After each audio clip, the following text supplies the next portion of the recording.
मनपा निवडणुकीत विरोधकांचा बुरखा फाडून जागा दाखवण्याची वेळ, फडणवीसांची टीका. तर येत्या निवडणुकीमध्ये जो सत्तेवर येईल तो महायुतीचा असला पाहिजे, फडणवीसांचा निर्धार.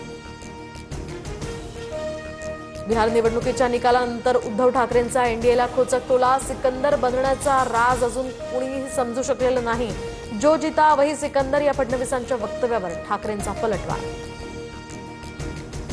तर गोंदिया भंडारा जिल्ह्यामध्ये नगर परिषद आणि नगरपंचायतीच्या जागा राष्ट्रवादी स्वबळावर लढणार. एकत्र लढल्यास कार्यकर्त्यांना न्याय देऊ शकणार नाही, प्रफुल्ल पटेल यांची भूमिका.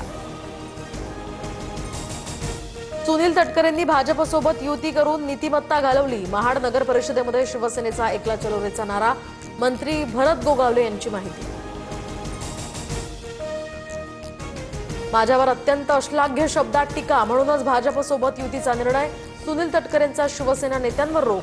तर येणाऱ्या निवडणुकीमध्ये निकालात आमची ताकद दाखवून देऊ, तटकरेंचं आव्हान. गुंड आणि मकोका लागलेल्या लोकांच्या हातात शहर देऊ नका, जयंत पाटलांची महायुतीवर टीका. ईश्वरपूर नगर परिषदेसाठी गुंड आणि मोका लागलेल्या लोकांना उमेदवारी दिली जात असल्याचाही आरोप. शरद पवार गट मुक्ताईनगर नगरपंचायतीची निवडणूक लढवणार नाही. एकनाथ खडसेंकडून संकेत. राष्ट्रवादीची ताकद शहरात नव्हे तर ग्रामीण भागामध्ये असल्याचंही दिलं कारण.